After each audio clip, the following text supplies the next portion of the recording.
Hey friends and family, it's your girl Felicia. So I'm here with you with another voiceover.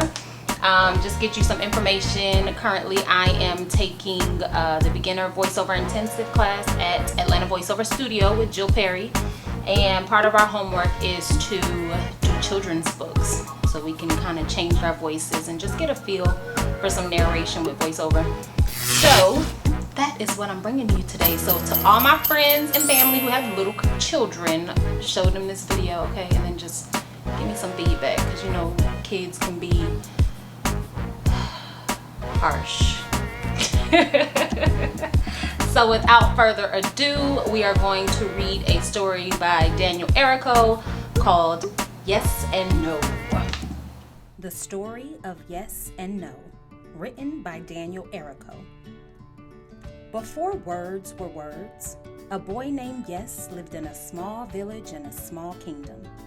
Yes was good at everything.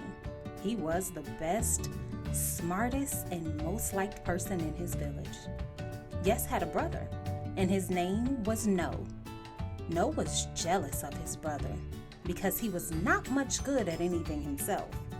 Whenever the villagers asked No for help, he refused because he didn't like people very much. Whenever someone asked Yes for a favor, he would gladly help, and he secretly didn't mind the fact that it irritated No when he did. One day, Yes and No's father, Okay, went on a long journey, and he left his two sons in charge of all the animals. Yes took good care of the great Guk and the Ix and the three-toed Yak. Keep in mind, my dear friend, that the Guk, Ik, and three-toed Yak were very old animals, so you might know them by different names today.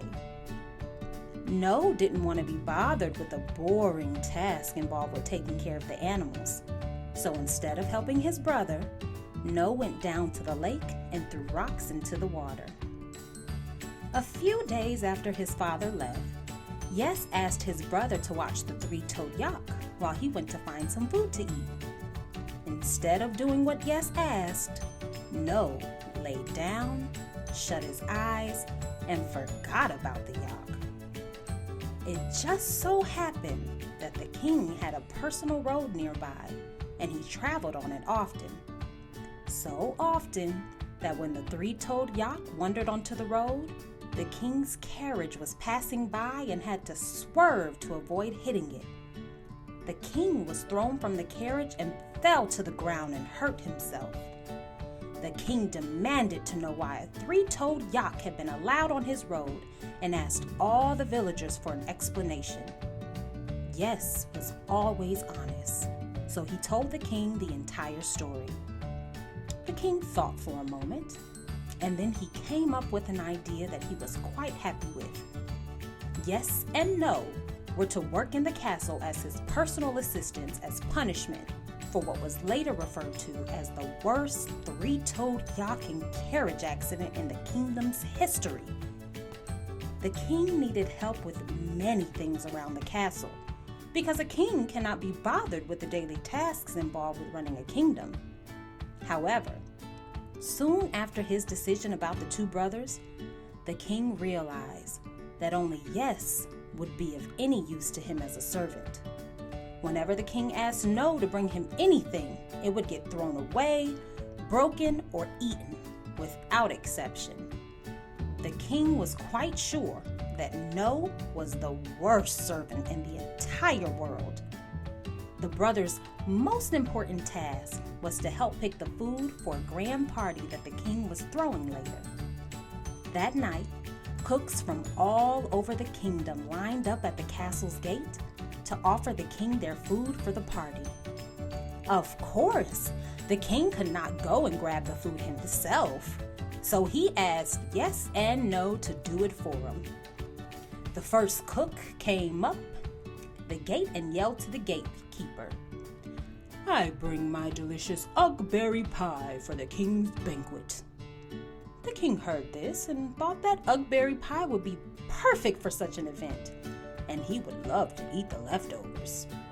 He didn't want anything to happen to the ugberry pie, so he yelled, "Yes!" and then asked him to go fetch it. The next cook stepped up to the gate. "I offer the king rookie soup," he said. The king didn't like rookie soup very much, and he knew just how to get rid of it. "No," he yelled, and then sent No out to retrieve the soup.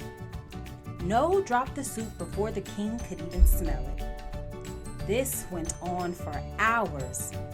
If the king liked a dish, he would yell, "Yes!" and it would be included in the night's feast. If he did not, everyone would hear a loud "No!" and the dish would be destroyed moments later by a servant with a very bad attitude. Pretty soon, this started catching on around the kingdom. For if a king does something, his loyal subjects are never far behind.